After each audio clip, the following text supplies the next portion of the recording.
बर्बरी बकरी से कभी भी बकरी पालन शुरू मत कीजिए। दोस्तों मैं आपको बकरी पालन की 3 ऐसी नस्लें बताता हूं जिनसे अगर आपने बकरी पालन चालू कर लिया तो आपको कभी भी बकरी पालन में लॉस नहीं होगा। ये ऐसी 3 नस्लें हैं जिनकी पूरी इंडिया में डिमांड है और इसकी डिमांड कभी भी खत्म नहीं होने वाली। तो चलिए दोस्तों वीडियो को शुरू करते हैं। वीडियो को पूरा देखिए तभी आपको पूरी बात समझ में आएगी।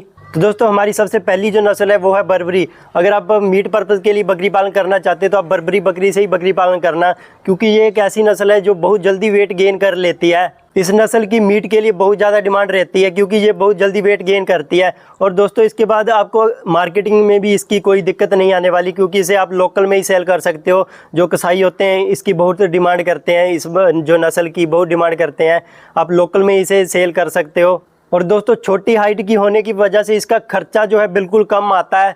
बहुत ही कम जो है ये चारा खाती हैं, बहुत कम खर्चे में ये पल जाती हैं, अच्छा वेट गेन कर लेती हैं कम खर्चे में। दोस्तों ये जो नस्ल है ये यूपी की नस्ल है। एक और बात मैं बताता हूँ कि ये जो है मीट के साथ साथ आप इसे ब्रीडिंग के लिए भी पाल सकते हो। मंडी में जब आप इसे लेकर जाओगे इसका अच्छा खासा रेट आपको मिल जाता है।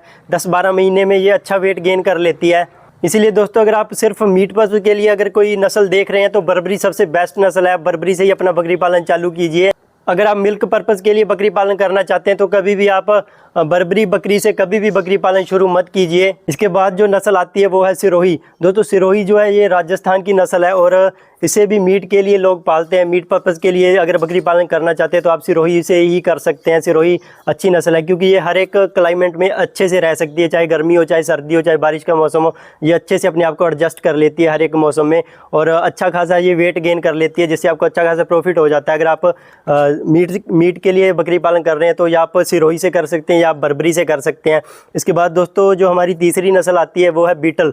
बीटल एक ऐसी नस्ल है जो तीनों कामों के लिए अच्छी मानी जाती है, चाहे आप मीट के लिए कर रहे हो, चाहे आप मिल्क के लिए कर रहे हो, चाहे आप ब्रीड के लिए कर रहे हो।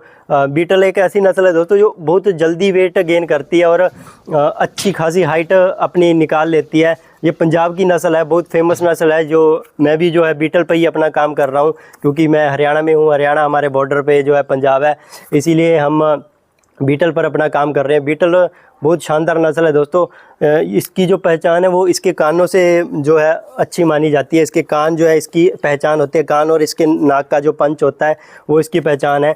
हाँ लेकिन इसमें बहुत ज़्यादा बीमारियां फैलती हैं और इसे जो है ग्रेजिंग पर भी लेकर जाना पड़ता है। लेकिन जो सिरोही होती है और जो बर्बरी होती है उसे आप स्टॉल फीड पर भी जो है रख सकते हैं। लेकिन जो अपनी बीटल होती है इसे आप जो है स्टॉल फीडिंग पर पूरा निर्भर नहीं रह सकते, इसको आप ग्रेजिंग पर भी लेकर जाना पड़ता है, तभी ये अच्छा वेट और जो है हाइट अच्छी गेन करती हैं।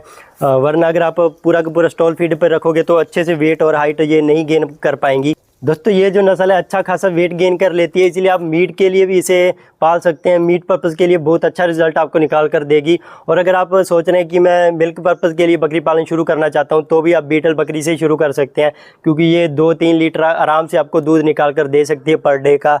और अगर ब्रीड के लिए बकरी पालन देख रहे हैं तो सबसे बेस्ट फिर तो ये है ही है, क्योंकि ये अपनी अच्छी हाइट और अपने कानों की लंबाई और अपने नाक के पंच की वजह से बहुत अच्छी मानी जाती है। इसी वजह से ये पहचानी जाती है अपनी हाइट की वजह से। अगर आप इन 3 नस्लों से अपना बकरी पालन शुरू कर लेते हैं तो मुझे नहीं लगता आपको कोई फेल कर सकता है या आपको कभी भी इसमें लॉस हो सकता है बकरी पालन में। बस आपको ये देखना होगा कि आप किस पर्पज़ के लिए कर रहे हो। ये आपको फाइनल अपने माइंड सेट करना पड़ेगा कि आप मीट के लिए करना चाहते हो, मिल्क के लिए करना चाहते हो या फिर ब्रीड के लिए करना चाहते हो। उसी हिसाब से आप नस्ल को चूज़ करना, फिर आपको कोई भी जो है इसमें लॉस नहीं बता सकता कि आपको इसमें लॉस हो जाएगा। बस आपको नस्ल चूज़ करना आना चाहिए कि आपको कौन से पर्पज़ के लिए कौन सी नस्ल चूज़ करनी है। इसके बाद आप कभी भी पीछे मुड़कर देखने की आपको ज़रूरत नहीं पड़ेगी। उम्मीद करता हूं दोस्तों आपको वीडियो अच्छी लगी होगी। अगर अच्छी लगी तो प्लीज़ चैनल को सब्सक्राइब करें, वीडियो को ज़्यादा से ज़्यादा शेयर करें ताकि और लोगों तक ये जानकारी पहुंच सके। मैं आपके लिए आगे भी इसी तरह की वीडियोज़ लाता रहूँगा।